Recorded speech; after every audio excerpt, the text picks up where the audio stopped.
welcome back to Nails Before Films. Last time I reviewed Mad Max Fury Road. The link for that is in the description and the top right corner now.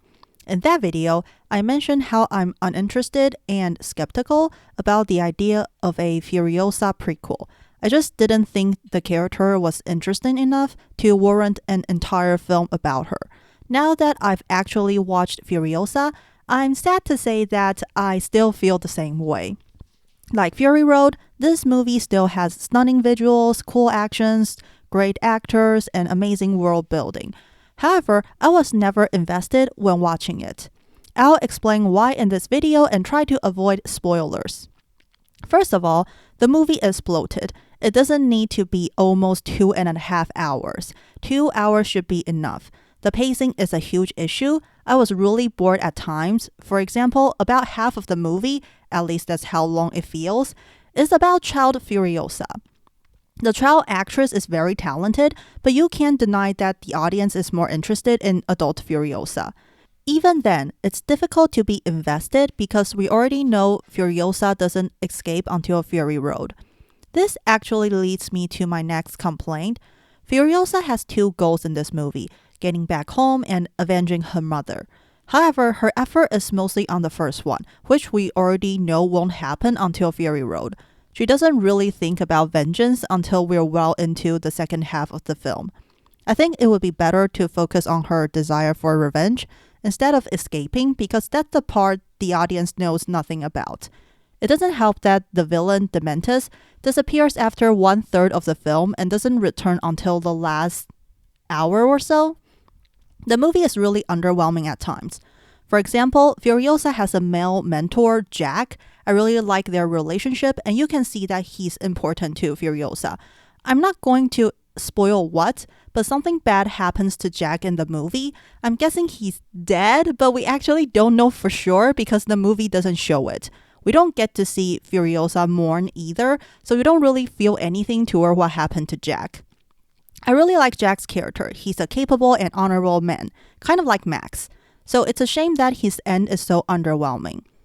Another example would be the ending. There's no final battle between Furiosa and Dementus. Not only that, but their final conversation is way too prolonged.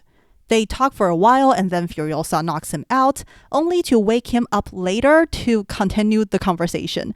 I was like, why can't you guys do this in one go? What's the point of making this so long? Just do it if you're gonna kill him. And the conversation isn't sophisticated either.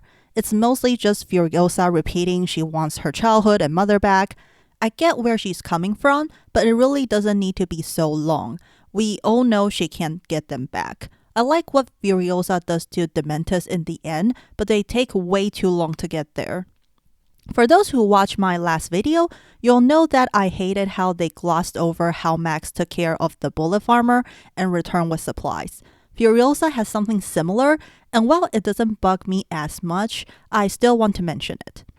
So, near the end of the movie, there is the 40-day war of the wasteland between Immortan Joe and Dementus. I was really interested in this war and curious as to how Immortan Joe came out as the victor.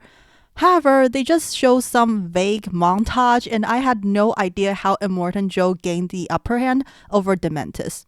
And the thing is, I'm okay with them not showing the war, but at least give us some narration as to how things are going. Instead, the narrator just lists a bunch of wars throughout human history. Why would you do that? It's not interesting. I would much prefer the narrator to give us an overview of how the war is going. Just because Furiosa doesn't participate in it doesn't mean we're not interested in the war. The next thing I want to talk about is the action. I mentioned in the beginning that Furiosa has great action, and although that is true, it gets weaker toward the end. The most impressive action scenes happen in the middle of the film. After that, there's essentially nothing. This ties in with my previous complaint of no final battle between Furiosa and Dementus. I just don't understand why you wouldn't have a big action scene in the third act. Why would you have the most exciting things happen in the middle, but nothing like that in the end? It's one of the reasons why this film is so underwhelming. My last complaint isn't really about the quality of the film, but I just don't like the whole A Mad Max Saga thing and the meaningless cameo. This film has nothing, absolutely nothing related to Max. So it's really annoying when they're like, remember Max? You guys love him, right? He still exists in this movie. I was like, get the frag out. This movie has nothing to do with Max. Stop trying to make me think it does. It's annoying when movies do that. I'm not saying that they shouldn't do a Furiosa spin-off prequel. The idea could work, kind of like if they were to make a prequel of Thunderdome about how Auntie built Bartertown. However, this movie should have come out at least 5 years ago when Fury Road was still fresh in the audience's memory. Apart from the issues I mentioned earlier, the movie is still somewhat enjoyable. The world building is still incredible. I love that they expanded upon Fury Road and we actually get to see Bullet Farm and Gastown in Furiosa. It maintains the vibrant wasteland aesthetic of Fury Road. The visuals and style are still amazing. The action scenes, when they do happen, are stunning. They manage to add new gimmicks to keep the actions fresh. For example, during a chase scene, there are bad guys who can sort of fly, and it's interesting to see how they deal with that on the war rig. The actors are also great. Chris Hemsworth is good as the villain Dementis, and surprisingly, I don't find his weird accent annoying. They don't give away too much about him, but enough to let you have a basic understanding of who he was before the apocalypse and why he became a bad guy. He's chaotic, the opposite of how organized Immortan Joe is, which is another reason why their conflict is interesting. I find him to be somewhat charismatic. It's a shame that he disappears for about half of the film. Lastly, let's talk about the title character Furiosa. I'm happy to say that, same as Fury Road, Furiosa is not a girl boss. She doesn't do everything perfectly and really needs to use her brain instead of brute force. Even then, she's defeated quite a lot and needs a male mentor to help her. What I like the most about Furiosa from this movie is that, contrary to her stoic appearance, she's actually quite soft. She has multiple opportunities to escape, but she gives them up because she can't leave the people she cares about. Even though her mother tells her to run back home, she can't do it when she sees Dementis torturing her mom. And when she gets all she needs to escape with the help of Jack, she again stays to help him. I really like that about Furiosa. She's not as cold-hearted as she seems. Despite her determination to get home, she's still human and can't leave the people she loves, even if she eventually fails to save them.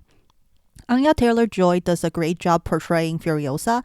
I have seen a couple of horror films with her, like Last Night in Soho and The Menu, and I like her in all of those movies. However, I haven't seen her in an action role before and was a bit worried as to how she'd fare. Fortunately, my concern was unnecessary and she's great as a younger Furiosa. That's basically my thoughts on Furiosa. The story is honestly more interesting than I thought, but with the bloated runtime, the film gets boring from time to time. I would probably like it more if the story was tighter. If you really love Fury Road, you'll probably like Furiosa as well. But for people who think Fury Road is a bait and switch and not a Mad Max movie, you probably won't enjoy Furiosa. I'm somewhat in between, but in the end, Furiosa is just kind of underwhelming. It's certainly not bad, but nothing I would recommend to people either. Hope you guys like my review and nails. I did some of the notable items throughout Furiosa's journey. This is the fruit from the green place, the Dementis teddy bear with his white, red, black cape as the background, the Star Mad Furiosa tattooed on her arm, and the engine on her arm. I used the same method to do the logo as I did with Fury Road, but this one didn't turn out as cool. Let me know what you think in the comments. As always, like, subscribe, comment, share, do what you want. Keep nailing it, and may the stars be with you, people, as corny as that sounds.